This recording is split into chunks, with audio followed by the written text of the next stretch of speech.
All right, how y'all doing today? My name is Bob McKenna. I'm President and CEO of the Virginia Peninsula Chamber. And on behalf of the Virginia Peninsula Chamber, the York County Chamber of Commerce, and York County, we would like to officially welcome you to the 2022 York County State of the County.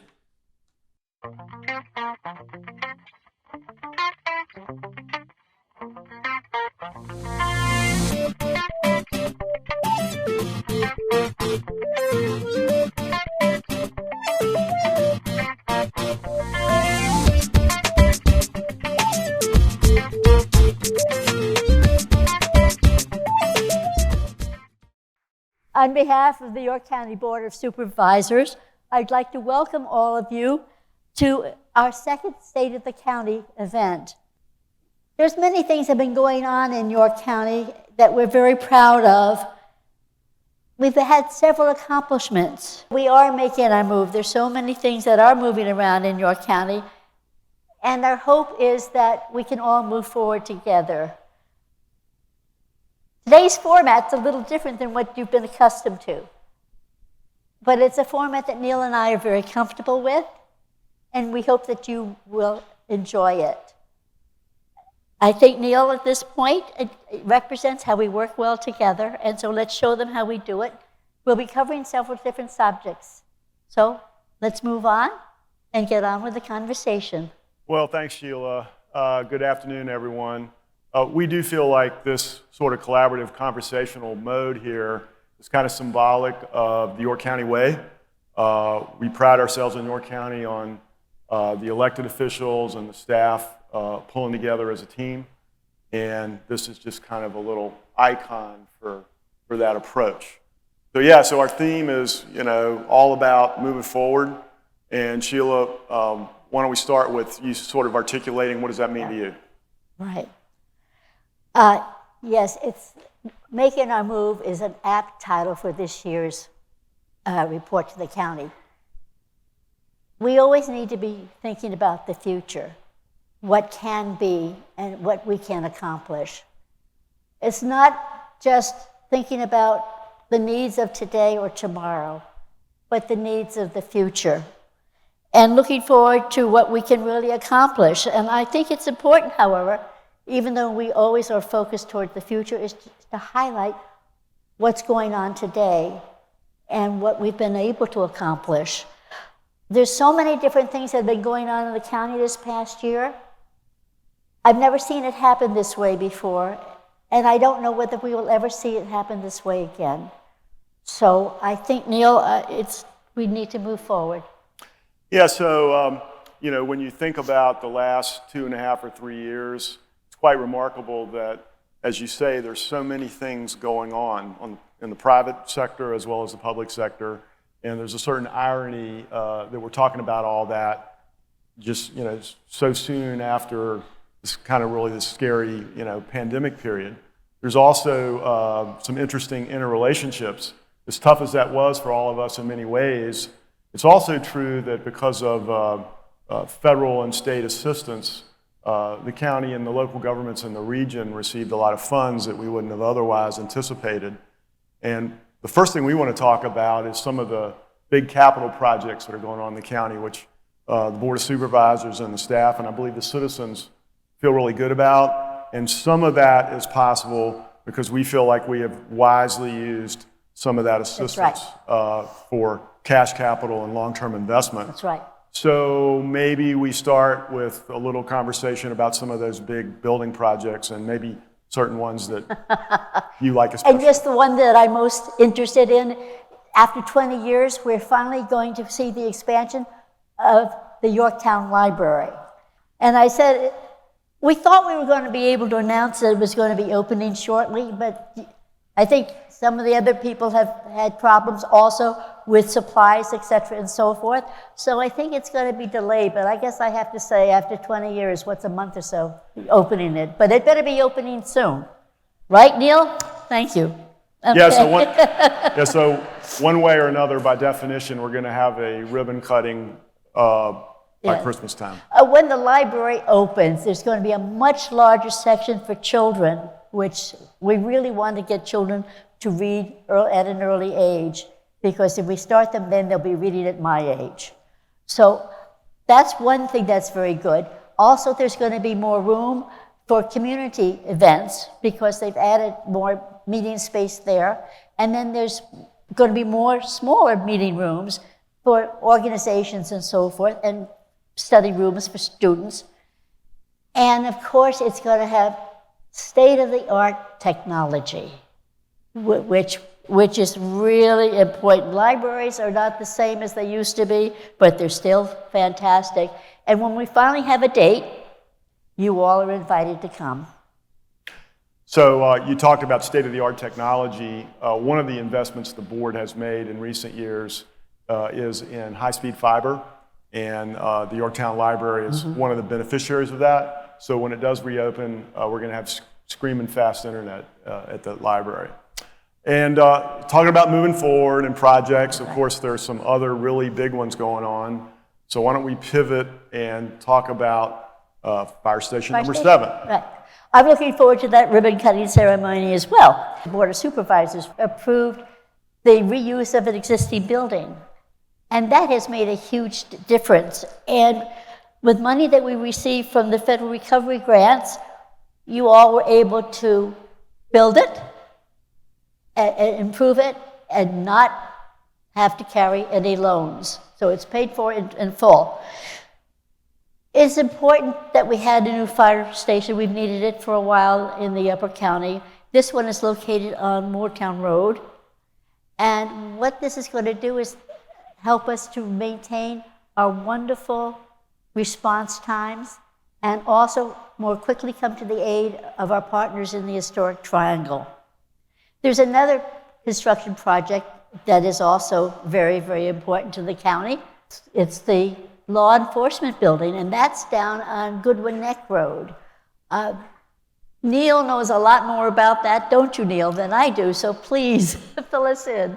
Yeah, and I know there's some people in the room that are pretty excited about all these building projects. I certainly want to acknowledge Chief Kopczynski for his leadership on advocating for Fire Station 7, and I see Sheriff Diggs in the crowd, and certainly I think we share enthusiasm for the new sheriff's facility, law enforcement building currently under construction as part of the operations complex.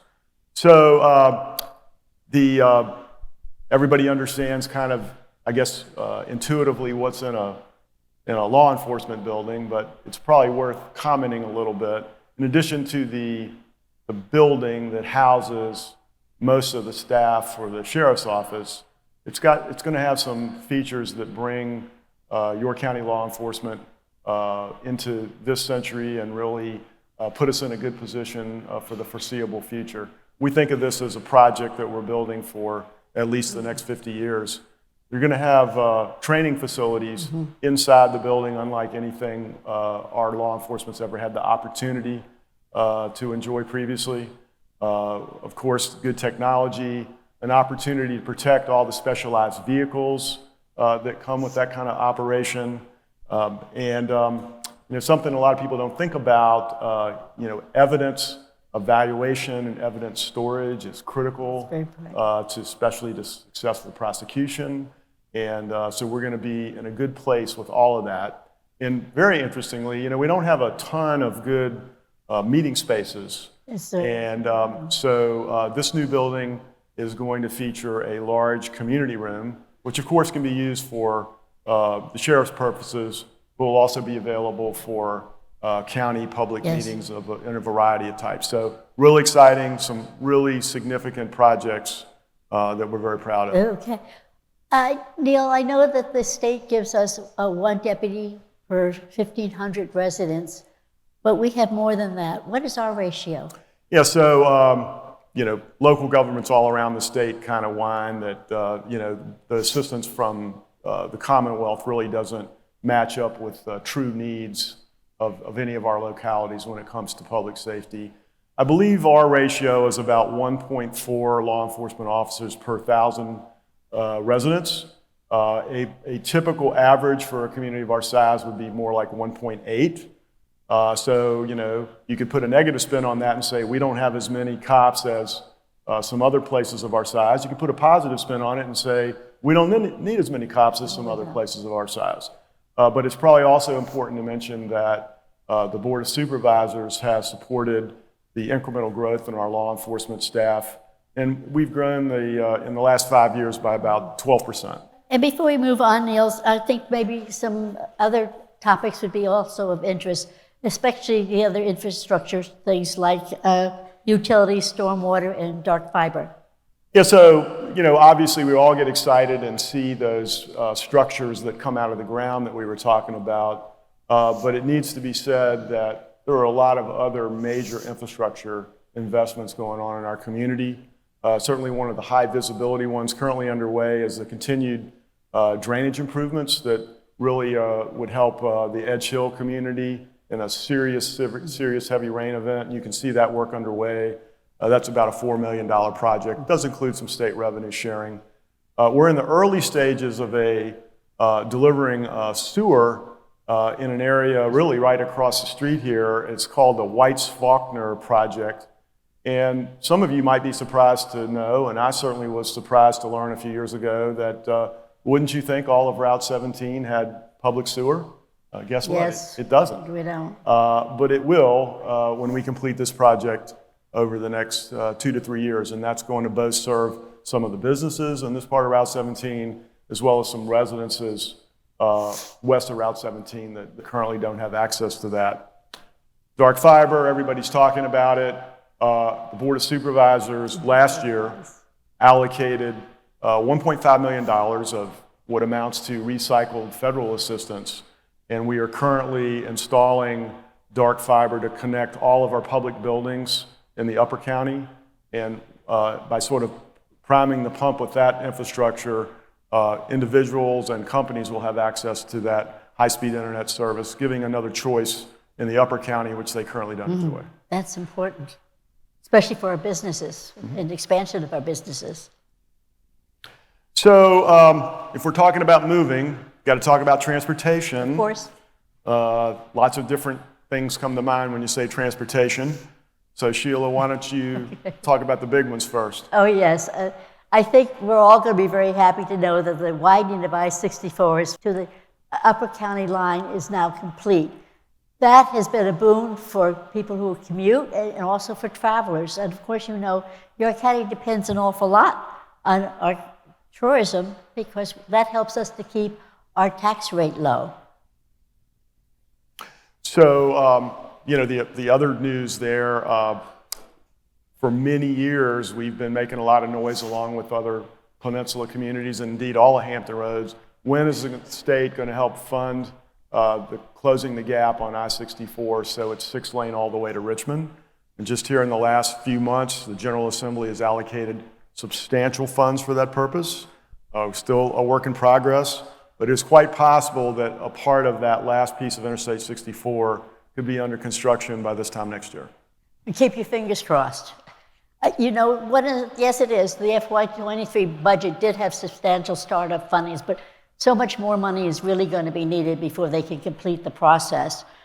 But when it's done, think of what that's going to be for a lot of us who want to go to Richmond. We'll get there so much more quickly. Those of you who have businesses that work through Richmond, think of that part of it. Think of the businesses that are regional. It's just going to make it so much nicer. And of course, I have to go back to the tourists because we really want travel to be pleasant and quick so that we can get more tourists to come into our area and enjoy it as we do. Another significant expansion, and I think really this one is, I don't want to say even more important, but yes, I'm going to say even more important regionally, is the Hampton Roads Bridge Tunnel.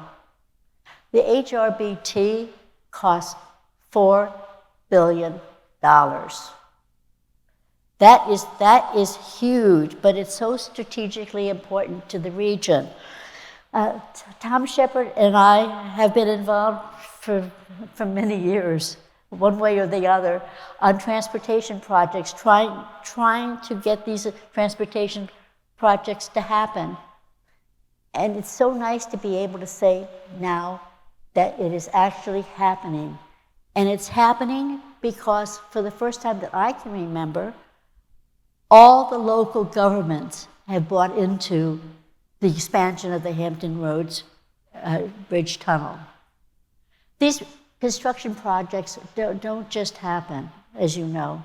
It takes many, many years of planning and negotiating before one shovel of dirt is turned. And that's why I've always said it's so important, Neil, that we keep focused on the future, not just for York County, but for the region. And Sheila, you know, some might be wondering, well, why are we talking about these major regional transportation projects? Because York County's only 4% of the Hampton Roads population. But the point is, it wouldn't have happened without all of the local governments in the region pulling together. And York County's always prided itself on, you know, being part of the team, advancing causes that are much bigger than just what happens within our own boundaries. One thing I'm pleased to see moving forward in York County is our economic development activity. We had so many ribbon cuttings this year, but what was so nice about it is that many of them were companies coming in and reusing vacant retail space. Fortunately, we're seeing a resurgence in retail leases, and I think, Neil, combining economic development with tourism development is going to make a huge difference. Well, if I could just comment on that, yeah. So we recently took advantage of some staff changes to put together our tourism team and our economic development team, a consolidated effort. In a community like York County, where economic development and tourism are so tied together anyway, we think it makes a world of sense. Of course, in the world of economic development, you're really not talking about just what the government does, you're talking about how the government supports and facilitates what goes on elsewhere. And with the support of our Economic Development Authority and our new consolidated group, we're continuing to offer a range of services supporting small business, grants, facade improvements. Over 100 businesses got assistance through the EDA as a result of the COVID grants. And you see the public investments we've just been talking about, but you also see the private investments coming on in different parts of the county. And I have to admit, was pleasantly surprised to see some of our vacant retail space starting to backfill. Sheila, if I could, I'd like to go back to transportation for a minute and talk about our active transportation program. Oh, yes. So, you know, roads, interstate, VDOT, all of that stuff, of course, is really important. But there's another thing that I'm just really excited about that's going on in the county. And we've had tremendous support from the Board of Supervisors and from our citizens. And that's essentially retrofitting the county with making pedestrian access, sidewalks, bike trails. And the challenging thing about that for a local government is it takes a decade or more to lay the groundwork and make the plans and figure out how to do it. And we've been working this issue for a number of years, and now it's finally, you're starting to see it. There's a sidewalk under construction right there by Fort Eustis Boulevard that's going to tie into the new library. The bypass road sidewalk that ties in all of our hotels to the city of Williamsburg is now under construction. As soon as they get done on Route 17, Tom, they're heading down to Hampton Highway to do the sidewalks there by the YMCA and the TAB library. And there's probably another 15 projects in the planning stages. We're taking advantage of state and federal grants, and over the next few years, you'll see that pedestrian connectivity, what our planners call active transportation, coming together. And one last commercial on that. All of the localities on the peninsula, from Poquoson to Williamsburg, are working together. And I know that Bob Crumb's in the room, and he's been a great leader in this, to extend the Capitol Trail, which currently ends in James City County, all the way to Fort Monroe. It's called the Boat Trail. Doesn't have anything to do with boats. It's the birthplace of America Trail. And again, it takes a while, but imagine 10 years from now where you have a bike trail where any neighborhood in your county, or for that matter, any neighborhood on the peninsula, would connect into this backbone, which would go all the way from Fort Monroe, and if you had the stamina, all the way to Richmond. And it's going to take time and patience, but we're working on it. So I just thought we needed to I understand, and that's a work in progress. And I can remember years ago having a constituent asked me, what's wrong with not having bike trails? I would like to ride my bike to work, and I can't. And so maybe in the future, more people can ride their bikes, because we really want to get people out of their cars. It's good for their physique, if you will. I mean, more walking is good. All the trails that we need. And I think having the sidewalk is going to be such a boon, especially along 17, that will connect the homes and the apartments with the library. So that's another plug. So jumping around, there was one last point. I know you did miss another point. On economic development and tourism that I want to mention. Yes. That is in a little bit of category of news. Some of you are probably aware, York County and Williamsburg and James City County have come together to form an authority, the name of which I always struggle with. You wrote it down. Something like the Historic Triangle Recreational Facilities Authority. Is that right, Brian? And so the purpose is to see if we can develop an indoor sports facility that would serve two purposes. The main purpose would be to create a tourism draw in Greater Williamsburg to bring families and competitors to have more room nights, and another draw to the ones we have. And the secondary purpose would be to provide a place for our kids and our families to enjoy indoor sports. So a long process, and we're still got a ways to go, but we've had a competition, and yesterday the authority announced a decision to enter into a contract with a team led by a contractor called MEB, but it also includes several neighborhood businesses that you would recognize, including Guernsey Tingle and Henderson. And we are going to go to a 30% plan for this facility over the next few months. And if we can pull this off, it could have major implications for our tourism economy. And keep in mind, as we often say, 8 of the 13 largest real estate taxpayers in the county are tourism oriented. So if that moves the needle just a little bit, it's good for all of us. I know you've talked about the importance of more hotel rooms and the lodging tax, and that's important, and I agree with you there, but I think it's also important that while we have all these teams up in the Williamsburg area, that we make sure that they take the time to come down the Parkway and spend some time and money in Yorktown. The board many years ago established the Riverwalk as a sense of place for our citizens and our tourists. And it is a premier destination, we think, for the county. And it's hard to believe that it's almost 20 years old. And, you know, Neil, I know that you've referred to it as, what do you call it? Our living room. Because it's important that we maintain it, because it is part of our quality of life. And so we are going to do some work down there. And I think, Neil, you have some information about the Riverwalk restaurant.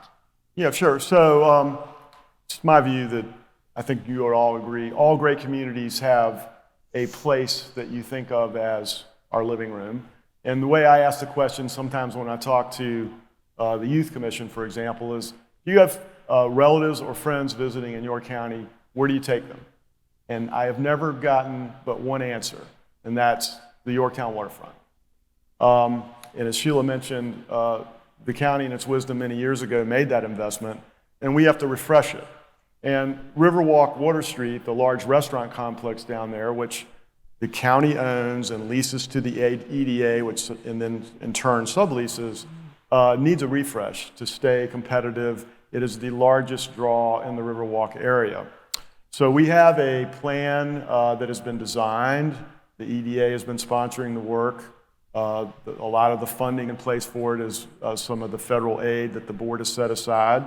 And we were hoping to be talking today about it being under construction. But the times being what they are, we bid the job out and nobody bid. So we're regrouping on that. We're going to tweak our scope and our specs.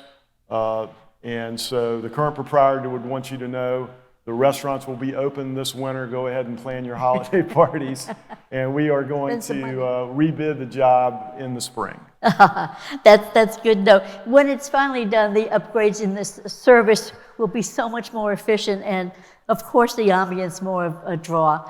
I think I'd like to give a shout out at this point though to Mark Carter, because Mark Carter worked with the citizens There he is.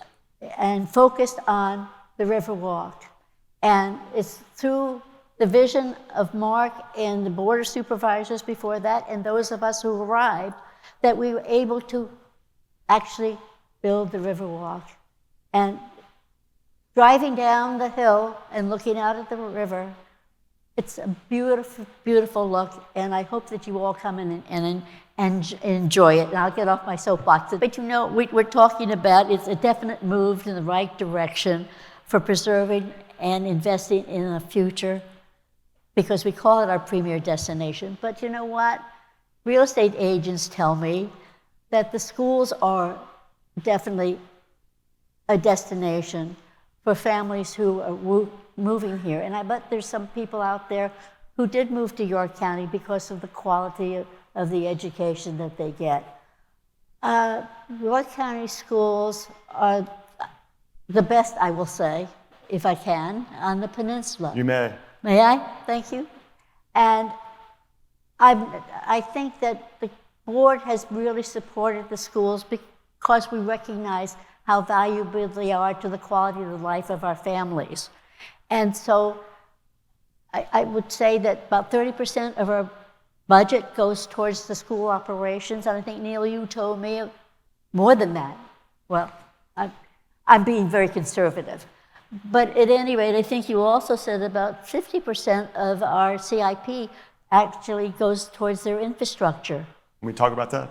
Yep. So we were talking about the county buildings under construction, and what's important to understand is the county finances the full capital budget, including the school part, which is in fact a little bit more than half of all of our capital projects. So in addition to fire stations and sheriff's building and library, if you look around the county, we have a lot of 50-year-old schools, and they need a lot of reinvestment. And we feel very good about what we've done in recent years.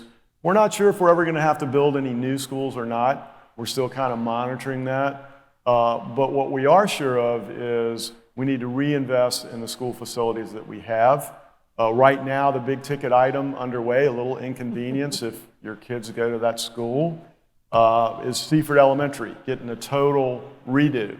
But if you look around, you can see what we've done to Yorktown Elementary, what we've done to Tab Elementary, what we've done to the Grafton Complex, York High School, and there's additional things like that in the pipeline. So that theme of reinvesting in our public facilities is there. And while as much as things change, some things don't, and one of those is York County's about the schools.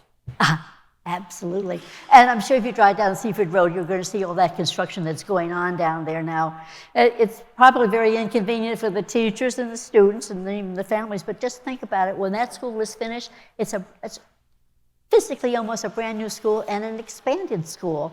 So it's not good just for the ones who are going to be there next year, but for the ones who are going to follow them.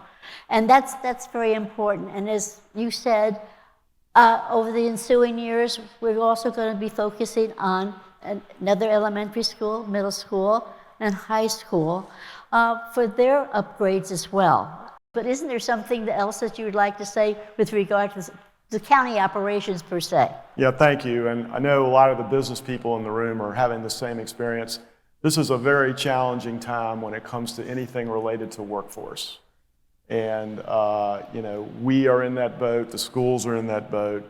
And what I like to say about the county organization is a great organization requires three things: a plan of action, the tools to do the job, and great people.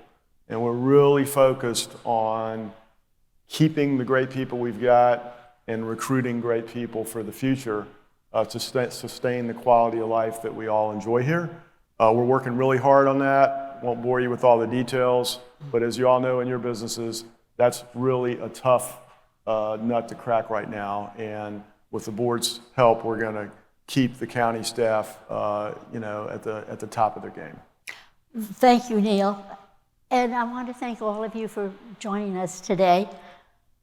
It's been our privilege to share with you some of the things that are going on in the county.